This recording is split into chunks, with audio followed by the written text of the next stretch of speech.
लेखक निकिता फिलोसॉफी में पीएचडी कर रही थी।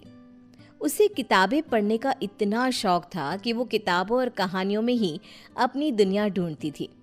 निकिता जब ग्रेजुएशन में थी तो उसने एक किताब पढ़ी थी, वर्ड्स नॉट सेड। तब से ही उसे उस राइटर से एक अटैचमेंट सी हो गई थी। उसने राइटर का नाम पता करने की बहुत कोशिश की पर कुछ पता ही नहीं चला। एक दिन वो अपनी फ्रेंड से कहती है, कितने दिन हो गए, आज तक मैं उस राइटर के बारे में कुछ पता नहीं लगा सकी। आज तक तो वहीं अटकी पड़ी है, किताबों की दुनिया को वहीं तक छोड़ दे बहन, कुछ नहीं रखा उसमें। फिर तो तुझे कुछ पता ही नहीं। उनकी हर ईयर एक बुक आती ही है जिसकी सिर्फ 20 कॉपीज ही बनती है और मैं सारी कॉपीज खरीद लेती हूँ। चल तुझे दिखाती हूँ। निकिता प्रिया को स्टोर रूम में लेकर जाती है। रूम बिल्कुल ठंडा। प्रिया को ऐसा महसूस होता है जैसे वो यहाँ पहले आ चुकी है। कुछ अजीब सा महसूस हो रहा है, मानो मुझे कोई अपनी ओर खींच रहा हो। कमरे में चारों तरफ गुफ अंधेरा। अपने फोन की फ्लैश लाइट ऑन कर निकिता फोन को चारों तरफ घुमाती है। हर तरफ बस उस अज्ञात राइटर की ही किताबें थी। सारी बुक्स को यहाँ छिपा कर रखती हूँ मैं, मेरे अलावा यहाँ कोई भी आता नहीं, इसीलिए इस बात की घर पर किसी को भनक तक नहीं है। ऐसा क्या होता है उनकी किताबों में कि तू इतनी दीवानी हो गई है उस राइटर की। निकिता वहीं अपने पास के सेफ से एक बुक उठाती है। उसकी धूल झटकती हुई उसका पहला पन्ना पढ़ना शुरू करती है। ठंडे बंद कमरे में टॉर्च की एक सीधी रोशनी के उजाले में वो दोनों मेरी लिखी किताबें पढ़ रही थी। तभी उसकी सहेली को अपने कंधे पर किसी का हाथ महसूस होता है। ओह ओह! क्या हुआ प्रिया, तू चीखी क्यों? मुझे ऐसा लगा किसी ने मेरे कंधे पर अपना हाथ रखा हो। निकिता रुक तो, मैं देखती हूँ। निकिता हर तरफ लाइट दिखाती है पर वहां पर कोई नहीं होता।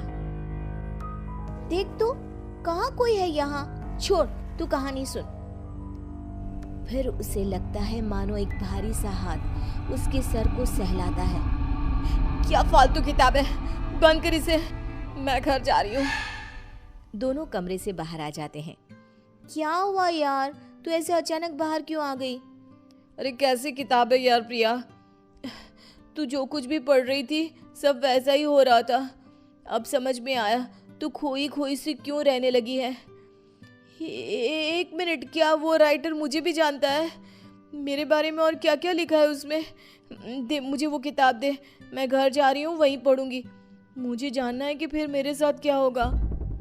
निकिता के लाख मना करने के बाद भी प्रिया एक बुक लेकर चली जाती है और उसी दिन से उसका नंबर ऑफ आने लगता है।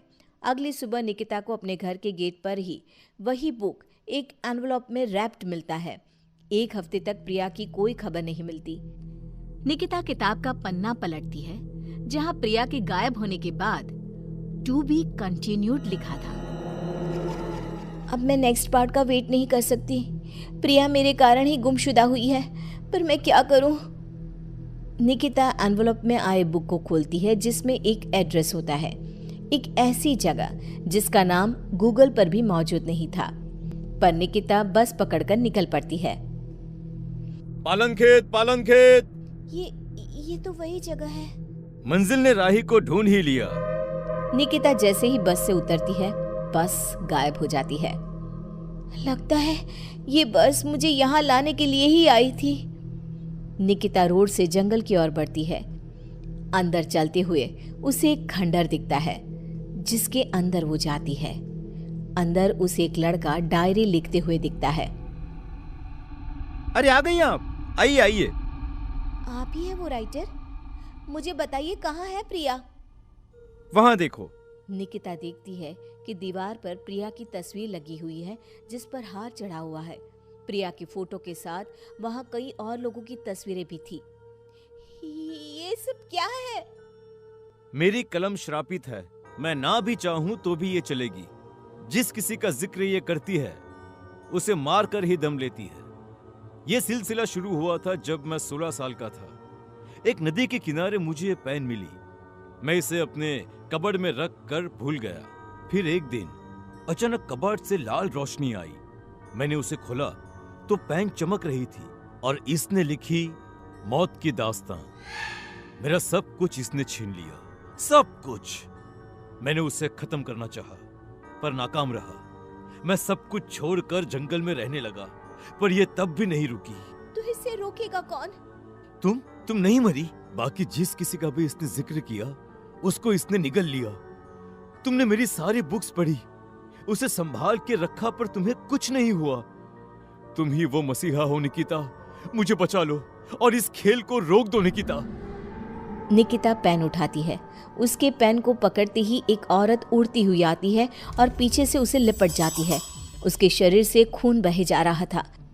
खुले बाल, झुर्रियों से भरा उसका चेहरा बड़ा डरावना लग रहा था। मेरी गोद में बैठो निकिता, आओ ना। नहीं, बहकना मत निकिता।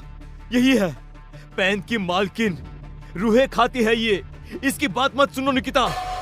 लिखो निकिता, फिर वो लड़की खुद को मार देती है। निकिता पेन उठाती है और लिखती है। करण उछलकर दूर गिर जाता है। आंधी तूफान चलने लग जाते हैं। दीवार पर टंगी सभी तस्वीर नीचे गिर जाती हैं। जिस चेयर पर बैठकर निकिता लिख रही थी, वो उड़कर दीवार से टकरा जाती है। मैं जिंदा हूँ? निकिता, तुमने ऐसा क्या लिखा था? और कालिंदी की आत्मा पेन के साथ ही खत्म हो गई। ये लिखकर मैंने पेन की नींव तोड़ दी थी। दोनों उस हवेली से बाहर आ जाते हैं और हवेली गायब हो जाती है।